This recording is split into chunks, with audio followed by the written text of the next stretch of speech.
Assalamualaikum warahmatullahi wabarakatuh. Hari ini di hadapan kita sudah ada Xpander. Ini tahun 2019 ya, pre-facelift alias yang masih sama dari pertama keluar. Dan ini adalah pemakaian pribadi.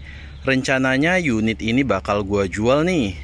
Cuman kemarin sudah sempat nawarin ketika kondisi body.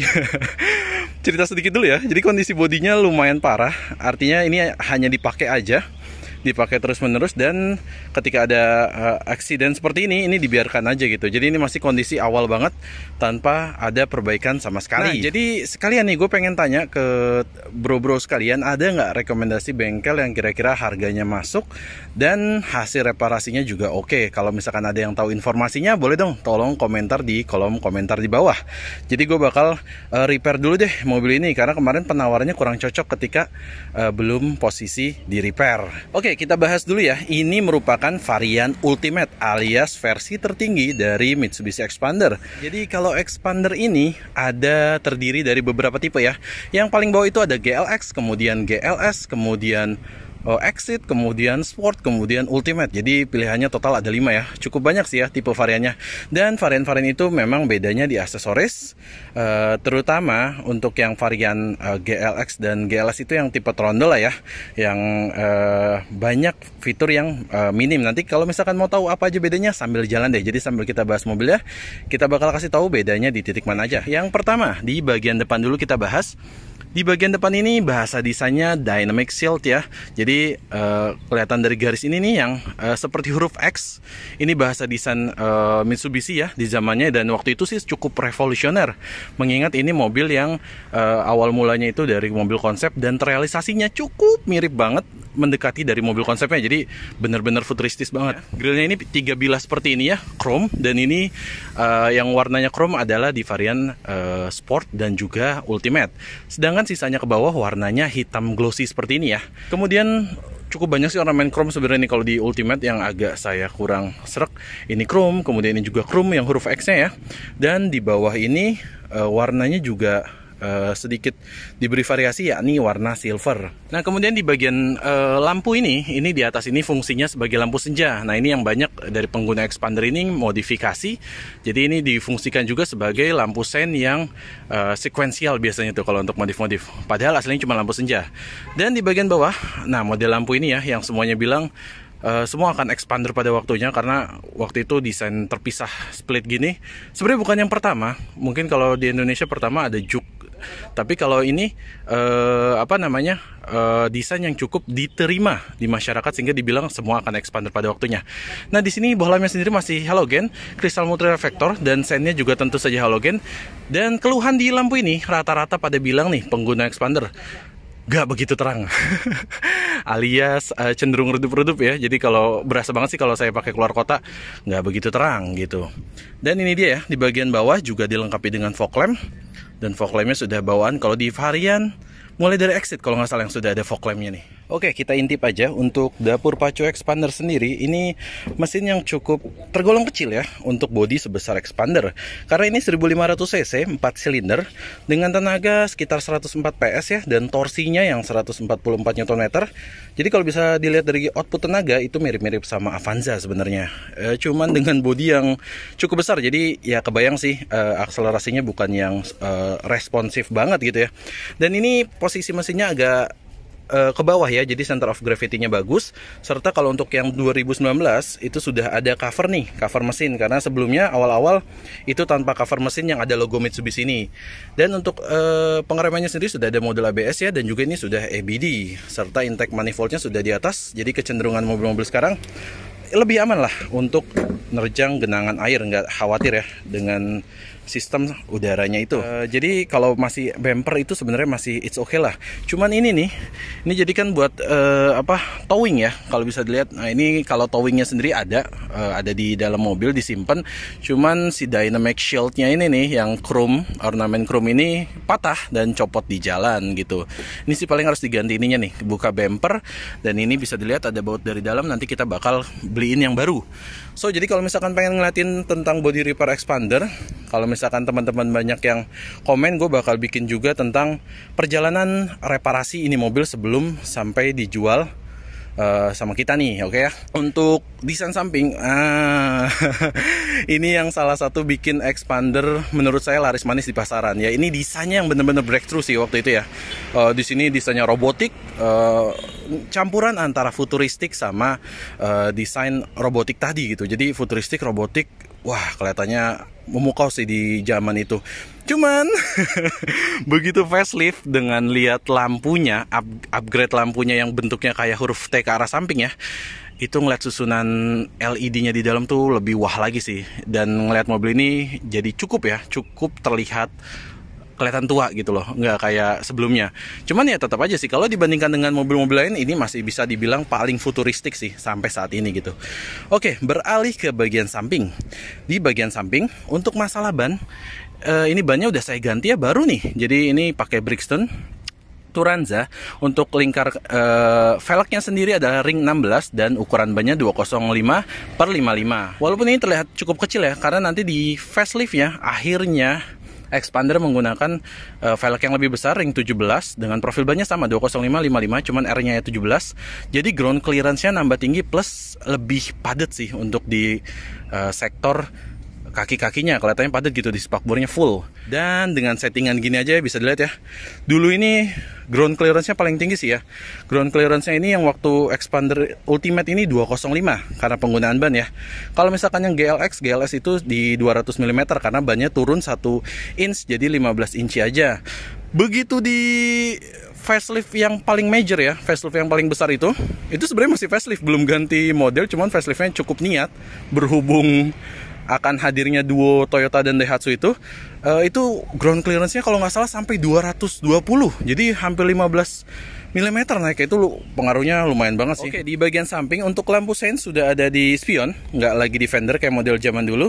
Dan ini spionnya sudah electric retract, juga electric mirror ya, serta auto juga sih. Jadi kalau tombol kunci kita tekan, otomatis dia melipat. Kemudian di garis sampingnya untuk yang Ultimate ini ada line chrome gini ya di bagian sepanjang window line-nya. Walaupun kalau saya sendiri dua hal nih, yang untuk cover spion dan juga window line ini agak kurang suka dengan chrome ya, jadi agak terlalu banyak. Cuman untuk yang cover spion, kalau yang chrome ini enaknya memang dia kalau misalkan rusak, mungkin repair, nggak mungkin kali ya, ada kemungkinan ganti. Tapi kalau orang yang kayak saya ini, yang nunda-nunda repair ini hal-hal kayak gini cukup nggak kelihatan. Beda kalau misalkan sama yang sewarna dengan body, biasanya baret dikit jadi warna hitam, catnya kelupas, itu kelihatan banget. Ya kita lanjut akses ke samping ini handle-nya sudah chrome ya untuk varian yang Ultimate, sedangkan di bawahnya masih sewarna body. Serta untuk Sport dan Ultimate ini ada tombol keyless-nya ya. Jadi bisa kita akses untuk membuka dan mengunci pintu dari handle-nya langsung. Oke, kita coba aja langsung buka. Nah, kita buka. Ya, dan inilah dia desain door trim dari expander tahun 2019 yang tipe Ultimate. Jadi kalau misalkan Ultimate itu dua warna gini ya. Jadi yang bawahnya beige dikombinasikan dengan hitam, plus ada lagi aksen kayu seperti ini nih. Kalau misalkan di sportnya itu hitam, dan itu satu-satunya trim expander di zaman ini dengan warna interior full black. Jadi kalau orang yang suka full black tuh kadang dulu ngambilnya turun aja ke sport, tapi nanti dia tinggal tambahin beberapa fitur yang minus di Ultimate gitu. Karena memang nggak semua orang suka ya dengan warna beige gini, selain pemakainya juga cenderung mudah kotor. Pertama di sini handle-nya sudah chrome ya. Kemudian di sini ada tadi ya aksen kayu dan juga aksen silver di bawahnya. Serta di Ultimate ini sudah diberi aksen lagi nih di sini piano black. Cuman ya ketika sudah pemakaian piano black cukup mudah tergores ya. Jadi kondisinya udah nggak secantik atau seciamik waktu baru keluar. Dan semuanya ini hard plastik ya. Dan expander ini terkenal nih dengan jahitan palsunya ini. Ya sebenarnya cukup jengkelin, tapi ya udahlah ya, nggak sepengaruh itu sih. Kemudian di sini sampai sini tuh, ini jadi seolah-olah jahitan palsu, padahal ini semuanya hard plastik. Kemudian di bagian bawah sini ada speaker dan juga ada cup holder yang cukup banyak nih. Jadi memang akomodasinya juga cukup oke. Oke, dan ini dia desain jok dari expander ya. Kalau untuk lapisan kulit ini sudah diupdate, jadi bahan kukulitan ya. kulit-kulit sintetis, sebenarnya MB-Tech, cuman saya lupa detailnya apa. Ini saya ngerjain di Om Ferry. Waktu itu masih bisa, nggak tahu nih sekarang bisa nggak ya. Jadi kalau dulu itu mobil saya masih kondisi baru, kemudian saya telepon untuk diambil joknya aja. Mereka datang timnya, dicopot joknya dan dibawa ke sana, kemudian dibalikan lagi dan dipasang kembali. Cuman memang ini saya kurang suka ya. Kalau gini sebenarnya bikin punggung itu keringetan. Untuk pengaturan jok sendiri di sini sudah ada head adjusternya ya. Cuman modelnya putar segini. Saya lebih suka yang pompa gitu maksudnya. Nah, kemudian di sini juga ini untuk sandarannya dan di sini untuk reclining depannya nih. Dan ini juga tambahan ya untuk armrest di tengah, karena terbiasa dengan mobil armrest, begitu nggak ada armrest tuh kerasa banget sih. Ini ngebantu banget. Ini juga di Om Ferry waktu itu. Jadi sekalian semuanya ditambahin dan diberi pelapis kulit yang senada dengan joknya. Ini ada levelingnya ya. Jadi kalau diputar gini, ini naik, dan diputar ke arah sana, itu bisa lebih turun lagi seperti ini. Nah, tuh bisa dilihat kan, ini sama ini beda, turun ke bawah. Kita lanjut ke dalam sambil ngintip dulu sedikit. Kuncinya seperti ini. Ini kunci standar, cuma dikasih kayak silikon gitu ya, case-nya. Dan seperti biasa ini bisa diakses untuk keluar kalau misalkan darurat. Jadi kita bisa ngakses hal seperti ini gitu. Jadi kalau misalkan lagi darurat kita mau akses, kita bisa buka tutup kunci mobil ini sendiri kalau misalkan baterainya habis. Oke, kita masuk. Nah, bismillah. Untuk yang tipe mulai dari sport ya, itu sudah engine start stop button. Jadi kita tinggal injak pedal rem dan nyalakan mobil dengan satu kali pencetan aja. Nah, kita lurusin dulu. Nah, ini dia interior dari Xpander yang tipe Ultimate nih. Jadi kalau tipe Ultimate bisa dilihat dari pertama lingkar setir aja nih. Kalau untuk tipe Sport sebenarnya sudah hampir mirip, hanya saja dia absen dari cruise control gitu. Dan kalau misalkan tipe di bawahnya ada yang hanya tombol volume aja. Kemudian untuk GLS dan GLX yang paling rendah ya, yang pakai velg kaleng itu GLX, dan GLS itu sama sekali nih nggak ada tombol apapun, polos, dan juga ini nggak dilapis dengan bahan kulit mungkin ini ya. Ini terasa seperti kulit sih. Jadi ada jahitannya nih di sini. Karena ngomongin setir, sekalian aja gue omongin masalah pengaturannya. Ini juga yang cukup breakthrough di kelasnya ya. Jadi LMPV saat itu jarang banget yang punya teleskopik. Rata-rata ada tilt aja itu udah syukur gitu ya. Ini bahkan dengan teleskopik. Jadi ini sangat luar biasa di saat itu ya. Dan teleskopik ini nggak hanya di varian tertinggi, sampai varian terendah yang GLX itu ya, yang dengan velg kaleng itu juga tetap ada. Jadi posisi duduk di Xpander paling juara. Kemudian untuk varian Ultimate dan Sport, tampilan MID-nya cantik ya. Jadi kalau tadi pas startup, bentar deh, gue mau nunjukin sedikit. Jadi kalau startup itu ada animasi expandernya, itu sih yang bikin beda untuk varian ini. Sorry, itu alarm seatbelt. Jadi agak bikin beda dan bikin futuristik kesannya, ada animasi expandernya. Kemudian di sini ada sisa jarak berkendara, terus ada average konsumsi BBM ya. Kemudian ada average kayaknya per waktu nih kayaknya. Ya, dan ini lambang Eco aja sih. Terus kemudian pengingat untuk servis dan juga pilihan pengaturan. Dan di sini tuh lengkapnya MID-nya tuh juga ada pengingat ya. Jadi kita bisa setting ketika kita jalan, misalkan beberapa jam berkendara, pengennya tuh akan ada notifikasi untuk istirahat atau berhenti dulu sejenak gitu. Nah, kemudian di bawahnya ini cuman ini ya, temperature gauge, terus kemudian ini fuel gauge, dan bawahnya odometer. Dan kalau trip A, trip B-nya di sini ya, trip A, trip B, seperti itu. Dan di sini ini ada dimmernya, jadi tingkat keterangan cahaya lampu. Kemudian untuk desainnya sendiri lebih bagus ya kalau yang Xpander yang Ultimate dan Sport, karena di bawahnya itu layarnya masih kalkulator gitu aja. Oke, kemudian di sisi kanan kita bahas dulu ya sedikit. Ada terdapat tombol info ya, yang tadi buat ngatur MID di speedometer. Kemudian di sini start stop engine-nya. Kemudian ini pengatur spion dan juga retract-nya. Kalau misalkan mau manual lagi ketemu pas-pasan dengan mobil lain, butuh dilipat, ini juga bisa. Kemudian di sini ada vehicle stability control. Jadi lumayan ya, mobil-mobil sekarang tuh udah, menurut saya udah menjadi standar. Jadi ngebantu kita kalau ya di jalan terjadi oversteer atau understeer gitu. Kemudian di sini ada tempat penyimpanan koinnya, cukup dalam sih. Dan di bawah itu untuk pembuka kap mesin serta kap untuk bensinnya di bawah sini. Oke, kita ke bagian tuas kanan. Nah ini ya, untuk yang varian Ultimate ataupun yang sudah ada fog lamp itu, intinya dia akan ada tuas yang terintegrasi untuk fog lamp. Yang ini sih standar untuk lampu senja sampai lampu ininya. Dan untuk lampu sennya yang asiknya itu ada, kalau kita tekan sekali sedikit, nah, bisa berkedip hanya 3 kali gitu. Jadi kalau kita hanya cuma ngambil jalur sedikit, bisa gunain banget nih, ini kepake banget gitu. Nggak harus menekan full dari tuas sen ini gitu. Nah, kemudian di sebelah kiri sendiri lengkap ya. Ini untuk wiper depan dan belakang, serta ada intermittent yang ada speed ininya nih, yang pengatur speednya bisa kita kendalikan di sini gitu. Jadi lengkap lah. Dan kalau untuk safety sendiri, SRS airbag di sini hanya 2 ya, di sisi pengemudi dan juga di sisi sana tuh, di sisi penumpang depan.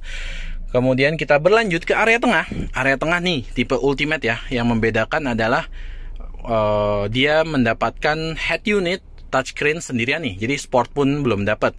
Dan juga ini udah cukup lengkap sih ya, udah ada Bluetooth, kemudian ada port USB-nya. Cuman memang belum zamannya tuh Android Auto sebagai bawaan. Itu adanya tuh malah di Nissan Livina-nya sih kalau nggak salah ya. Itu dia pakai yang saya pakai tuh di SX4 kemarin, itu saya pakai bawaan Nissan Livina, bawaan mereknya Clarion kalau nggak salah. Nah, asiknya di sini nih, memang varian Ultimate kan sudah ada kamera mundur ya bawaannya ya. Jadi kalau kita oper ke gigi mundur, otomatis dia akan menampilkan gambar di belakang di layar ini. Nah, cuman yang asiknya lagi di sini ada pilihan kamera belakang. Nah, jadi lagi head unitnya nyala, kita bisa aktivasi. Ini sih kadang lumayan ngebantu kalau misalkan keluar kota lagi posisi full banget gitu ya. Di belakang kita tahu lah kalau misalkan keluar kota pulang kampung, apalagi kemarin pulang kampung yang setelah sekian lama nggak boleh pulang kampung, jok belakang itu saya rebahkan sehingga full barang itu sampai atas, nggak kelihatan nih, spion tengah ini nggak berguna. Dan fitur ini lumayan lah setidaknya membantu, walaupun memang agak merunduk sedikit ya posisinya. Kemudian beralih ke bawah, ini lampu hazard ya, tombol hazard dan desain kisi AC yang mengotak seperti ini. Serta di sini sayangnya untuk cluster AC masih terlihat jadul ya, knob kompor, walaupun knobnya masih terbilang cukup lebih manis karena desainnya yang sudah membulat.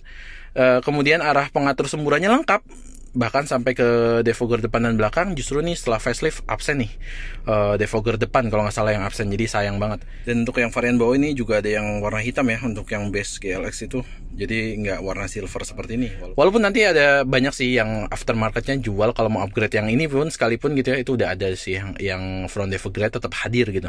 Kemudian ini ininya speed fan-nya, dan di sini temperaturnya belum ada pemanasnya. Ini open close air-nya yang modelnya tombol seperti ini. Dan di bagian bawah ini yang saya agak sayangkan.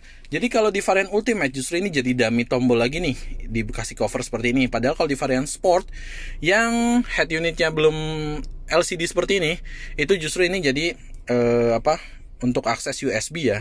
Kalau ini jadi nyoloknya ke sini nih. Nah, kalau ke sini tuh kabel otomatis ngejuntai dan agak berantakan sebenarnya. Nggak suka sih ngelihatnya, agak kurang rapi.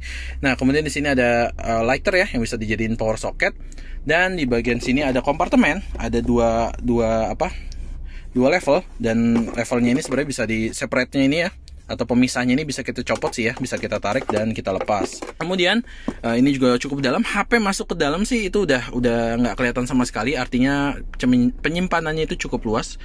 Dan ini ada tempat penyimpanan lagi yang ada penutupnya ya, rapih banget modelnya. Di sini juga ya cukup lah untuk menyimpan barang-barang kecil, misalkan e-tol yang tanpa ada tongtolnya ya, atau tongkatolnya. Nah, ini 4matic ya, AT, dan ini juga ada parkir paralelnya. Kemudian di sini tuas handbrake masih laki banget sih. Dan ini sudah ada lapisan seperti kulit di luarnya, dan ada ornamen chrome kalau untuk Ultimate dan Sport. Di bawahnya itu polosan aja, plastik keras aja. Nah, kemudian untuk yang facelift terakhir, yang paling major itu juga dia jadinya menghilangkan si handbrake yang modelnya laki ini ya, jadinya tombol. Cuman saya pernah test drive dan saya tanya ke marketingnya, memang tombol itu rentan sih untuk anak kecil ya. Jadi kalau pas jalan nggak sengaja anak kita kepencet, yang punya anak kecil nih ya, terus dia memang nggak akan berhenti sih kalau nggak salah, hanya memberikan warning. Hanya saja sistemnya itu membaca untuk brake itu bekerja gitu kan. Nah, itu khawatirnya katanya sih memang kalau sering-sering kepencet ya otomatis bisa rusak lah ya gitu. Nah, kemudian di sini ada cup holder 2 buah. Serta di sini tempat penyimpanan, ini ngingetin saya sama CR-V bongkok sih ya. Rapih jadinya modelnya begini. Walaupun yang di bawahnya itu modelnya ke atas gitu sih agak beda. Jadi dibedakan nih untuk tipe GLX, GLS gitu. Ini modelnya lebih apa ya, konvensional banget saya lihatnya. Ini cukup dalam loh untuk penyimpanannya. Dan juga agak berantakan sih ya. Ada P3K dan segala macam. Cukup dalam. Nah, kurang lebih saya masukkan tangan segini. Dan di dalam sini itu ada power outlet. Walaupun saya nggak jarang banget pakai di sini. Karena kalau power outlet di sini pertama bagian tengah ini harus terbuka ya. Bagian tengah harus terbuka, kemudian kabelnya. Nah, kalau ketutup ya kabelnya kejepit gitu, nggak kayak Mazda CX-7 gitu misalkan yang waktu itu ada jalur kabelnya untuk keluar. Oke, lanjut di dashboard ya. Ini juga yang ngebedain, ada panel yang kayu tadi ya, senada dengan yang di door trim. Itu berlanjut di dashboard, dan ini beige ya, karena ini varian yang ultimate. Dan untuk dashboard sendiri sebenarnya ini cukup tinggi ya. Jadi makanya posisi expander itu duduknya, defaultnya itu memang agak tinggi sih saya ngerasain dibanding MPV lainnya. Ya, secara ground clearance juga sebenarnya ini nggak bisa dibilang pure MPV ya, lebih ke arah crossover, cuman dibilang MPV gitu karena tinggi banget. Ini model desain dashboardnya tinggi, jelas jauh dibanding XL7 yang lebih rendah. Jadi posisi kita lebih tinggi dan juga lebih commanding lah dibanding MPV lainnya. Kemudian di sini ada tempat penyimpanan terbuka ya, dan ada pemisahnya seperti ini. Dan kemudian di bawahnya ini ada glove box yang besar banget sih, super besar malah. Cuman pembukanya masih standar, belum soft opening. Dan ini dia layout dari door trim sebelah kirinya ya. Nah, kemudian untuk hand grip di atas ini sudah model yang adjustable seperti ini ya, jadi rapih kalau nggak dipakai. Kemudian di atasnya ini ada sun visor lengkap dengan vanity mirrornya, walaupun belum ada lampunya nih. Dan di sini ada juga card holder ya, kalau misalkan nyimpen e-money bisa nih diselipin ke sini.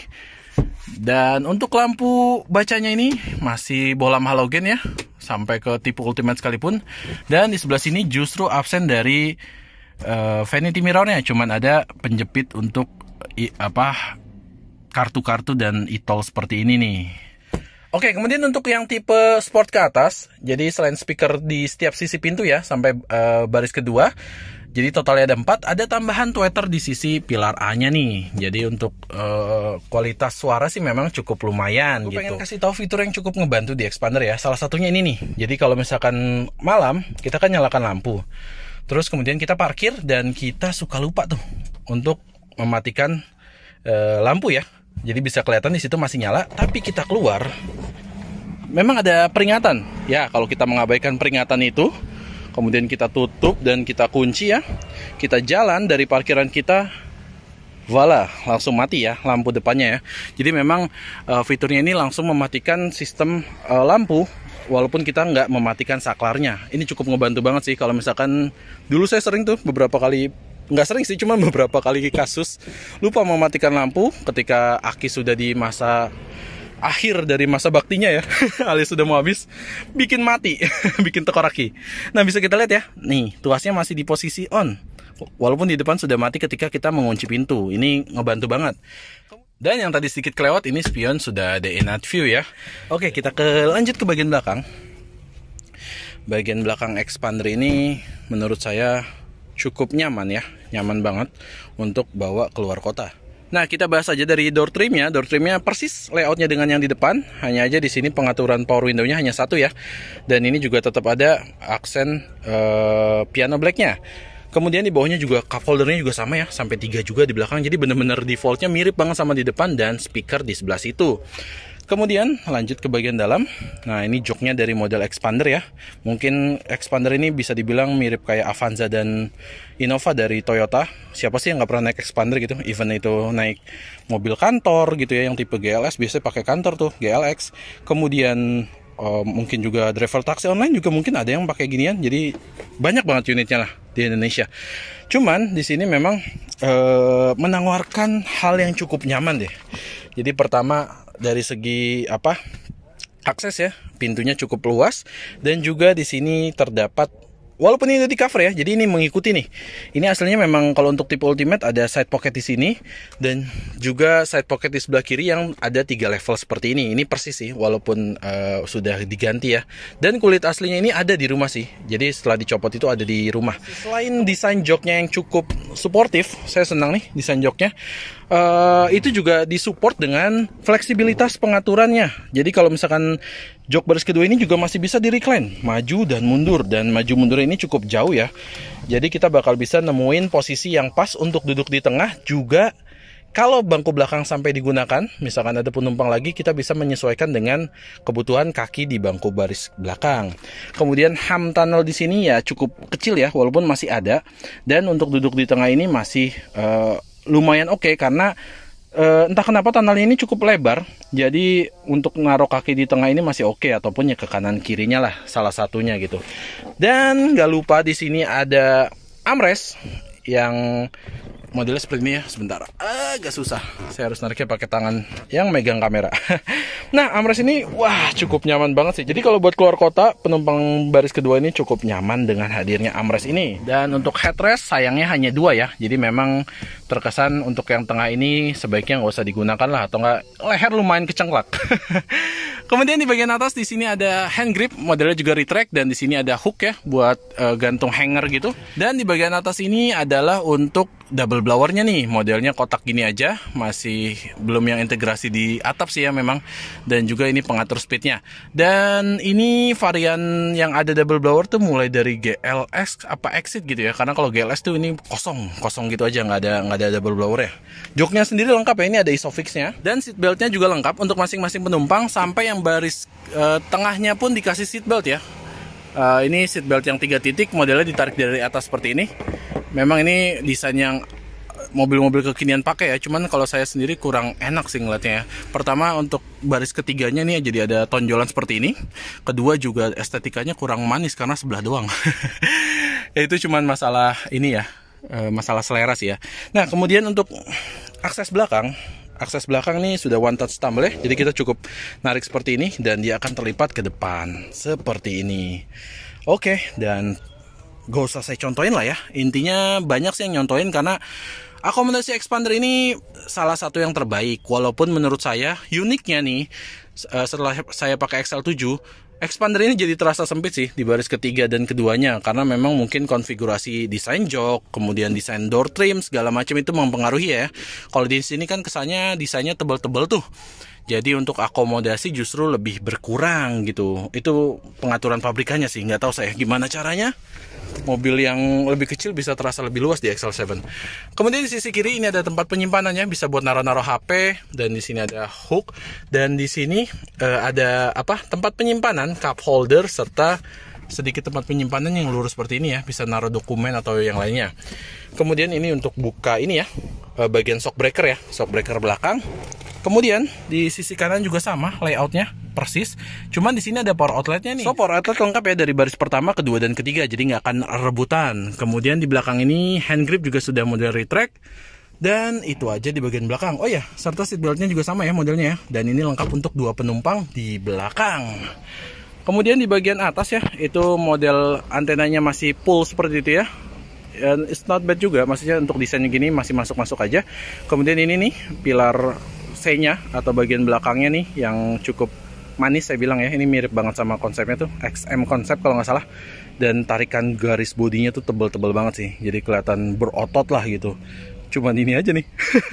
Begitu ngeliat ke bawah, memang untuk yang varian awal sebelum ring 17 agak kebanting sih ya ring 16 itu. Padahal udah ring 16 loh, udah cukup besar dibanding standar bawaan yang lain yang 15, bahkan ada yang 14. Dan itu remnya masih tromol ya, jadi sampai tipe ultimate sekalipun masih. Oke, kita lanjut. Ini di bagian atas ada third brake stop lamp, serta untuk panel bagasinya ini ya, ini kan panel body ya sebenarnya. Cuman bentuknya sudah menyerupai spoiler sih, agak kelihatan keluar sedikit, jadi lumayan lah, nggak usah pakai spoiler udah kelihatan cukup manis. Kemudian untuk kacanya sendiri sayangnya nih, sampai ultimate sekalipun nggak ada panel defogger ya, jadi absen panel defogger untuk expander ini. Di sini ada wiper ya, sudah rapi tertutup cover, dan ini dia desain belakangnya ya, si dynamic shieldnya nih. Nah kemudian kalau untuk ultimate sudah ada bawaan sensor parking serta kamera mundur yang ada di bawah situ ya. Dan untuk semua variasi sama nih, ada mata kucing di sisi sini yang vertikal ya. Dan di bawah situ ada untuk hook towing juga. Serta panel ini ya, kalau misalkan di varian bawah-bawahnya itu masih plastik PU plastik gitu ya, warna hitam. Kalau ini sudah warna silver, jadi lebih kontras aja sih warnanya gitu. Oke, kita langsung aja coba akses di sini. Aksesnya sendiri masih model tuas biasa ya, bukan yang elektrik. Cuman di sini udah ada lengkap nih untuk keyless entry-nya. Jadi tombolnya bisa kita akses dari sini. Kalau misalkan kalau misalkan kunci kita kantongin gitu, nggak repot-repot lagi ya. Nah, kita lanjut nih. Ini untuk bagasi dari Xpander. Sebenarnya cukup luas ya untuk ukuran bagasinya, artinya lebih besar dibanding yang lain karena memang dari segi bodi pun lebar dan panjangnya ini cukup fenomenal saat keluar ya. Lebih besar, jauh-jauh lebih besar dibanding yang lain.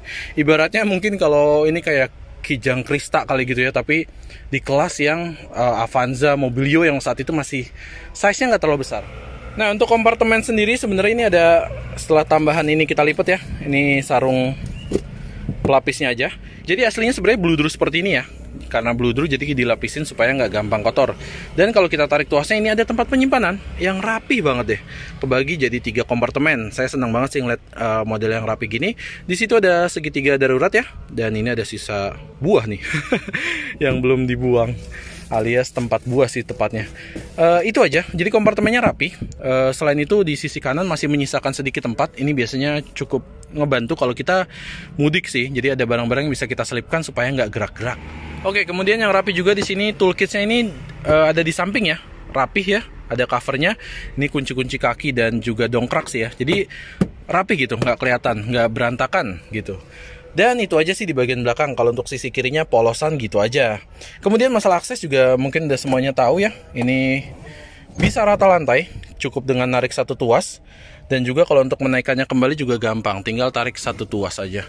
Dan kalau udah masalah akomodasi, kalau sudah rata lantai gini ya, aduh ini juara banget deh untuk masalah fleksibilitas bawa barang gitu. Oke, itu aja di bagian belakang. So, kita lanjut aja. Bismillah ya, kita bakal coba bawa jalan mobil ini dan kasih impresi kita mengenai mobil ini setelah pemakaian kurang lebih hampir 3 tahun ya. Nah, untuk mobil Xpander ini sendiri, menurut saya di kelas LMPV sampai saat ini masih jadi LMPV yang ternyaman. Poinnya apa aja? Yang pertama, mulai dari setir. Setir dia itu enteng banget. Jadi kalau makainya di dalam kota yang cenderung macet, ini tuh benar-benar effortless gitu. Jadi nggak butuh tenaga besar untuk memutarkan setir ini gitu. Dan kalaupun di kecepatan tinggi, dia juga anteng nih setirnya. Beda yang saya rasain di XL7 itu, nggak tahu kenapa ya. Mungkin XL7 user juga bisa komentar di bawah. Kenapa ya kalau XL7 itu lari setirnya, agak sedikit lari gitu loh. Dan nggak tahu, mungkin perlu di spring balancing, cuman kan harusnya mobil baru nggak perlu ya. Nah, kemudian selanjutnya, untuk posisi mengemudi sendiri memang commanding ya, jadi cukup tinggi, beda dengan MPV lainnya. Nah, kemudian selanjutnya poin yang bikin lumayan menyenangkan itu adalah masalah bantingan suspensinya. Yes, bantingan suspensi dari Xpander ini yang terbaik ya untuk masalah kenyamanan. Dia empuk, cuman memang dengan suspensi yang empuk gitu ya, ya harusnya kan logikanya limbung cukup terasa gitu. Nah, kalau di mobil ini limbung-limbungnya itu masih bisa ditoleransi lah gitu. Artinya masih di batas yang wajar gitu loh. Secara mobilnya juga punya ground clearance yang tinggi dan juga suspensi yang sempuk ini. Nah, kemudian selain dari segi kenyamanan, memang kelengkapan fiturnya juga luar biasa, serta pemilihan material yang cukup oke nih di mobil ini. Jadi kalau dilihat memang sih ini agak nggak srek ya dengan jahitan-jahitan palsunya. Cuman mobil ini tuh bener-bener deh ngasih desain yang menurut saya ini untuk LMPV manis banget sih, cakep banget. Selain desain yang oke, tipe yang centering gini ya, ini yang lagi tenar di zamannya.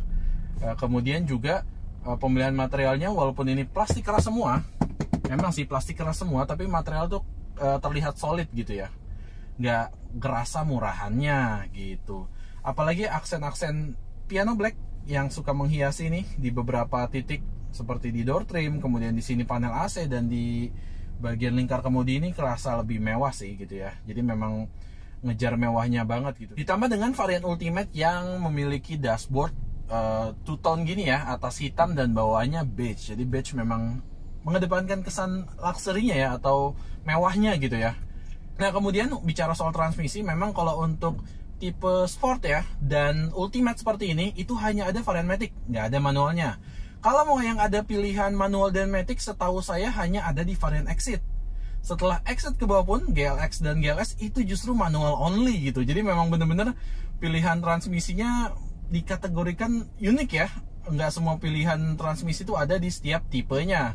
Kemudian transmisi yang pre-facelift ini memang masih 4AT konvensional, dimana itu yang saya lebih suka. Karena 4AT konvensional itu cenderung lebih terasa ya kalau untuk dibawa keluar kota. Kemudian juga 4AT konvensional itu untuk perawatan, karena kita sudah umum ya dengan 4AT konvensional, itu lebih kebayang deh ngerawatnya dibanding CVT yang sekarang belum banyak gitu. Mungkin setelah Expander facelift, kemudian Veloz dan kawan-kawan sudah pakai CVT kan, BRV juga, mungkin kedepannya CVT jadi lebih murah dan lebih mudah dirawat sih, saya yakin dengan semakin banyaknya unit yang pakai CVT. Cuman kalau sekarang ini ya lebih aman lah pakai 4Gear AT gitu loh. Nah, kemudian untuk tarikan sendiri, oke, yang saya rasain di mobil ini tarikannya tuh ya bisa dibilang bukan yang terresponsif di kelasnya ya. Jadi kalau kita gas nih, memang dia gampang melaju gitu ya. Artinya nggak juga sampai boyo keberatan gitu ya. Artinya masih cukup tenaga, cuman nggak bisa dibilang responsif gitu. Kalau mau dapetin responsif, yang saya rasakan di LMPV itu tetap sih dipegang sama Mobilio. Itu bener-bener tarikan mesinnya luar biasa responsif. Kalau ini sih sekedar ya cukup aja. Dan yang uniknya lagi kalau misalkan kita tarik, jadi kalau misalkan kita kick down gitu ya, nah itu ada sedikit jeda sedikit dari kita injak itu sampai tenaga keluar dan tersalurkan ke roda mobil ini gitu. Nggak tahu itu mungkin karakteristik gasnya kah atau mesinnya gitu ya. Yang jelas memang ada sedikit tertahan di awal gitu loh. Dan sisanya no complain, mobil ini tuh super nyaman, kemudian pengendalian enak, buat di kota harian juga enak. Walaupun kelebihannya itu juga bisa jadi kekurangannya nih, yaitu salah satunya adalah suspensinya yang super empuk. Memang untuk limbung juga nggak terasa begitu parah ya. Cuman kalau untuk saya rasain di bawah dalam kota gitu ya, itu apa ya, saya bilang tuh efek mantul-mantulnya tuh terasa banget gitu. Jadi mobil tuh cenderung mudah bergoyang ya, karena memang empuk gitu. Jadi setiap obstacle yang ada itu selalu direspon sama suspensi terlalu cepat gitu. Jadi dia terlalu ngayun. Nah itu aja sih sebenarnya. Kalau misalkan untuk dibawa keluar kota gitu ya, it's okay lah, fine gitu, di tol enak rasanya. Cuman kalau untuk bawa sendiri gini, nah ini nih body tuh kerasa banget badan kita berayunnya gitu. Jadi ayunan ya, ayunannya pun terasa empuk ya, bukan yang suspensi yang keras dan kaget jadi bergoyang nih mobil. Beda nih gitu. Itu aja sih. Dan itu sebenarnya di faceliftnya itu saya udah nyobain sih, itu lebih enak lagi sih suspensinya. Artinya udah lebih apa ya, bahasa Om Fitra Air itu lebih dewasa gitu.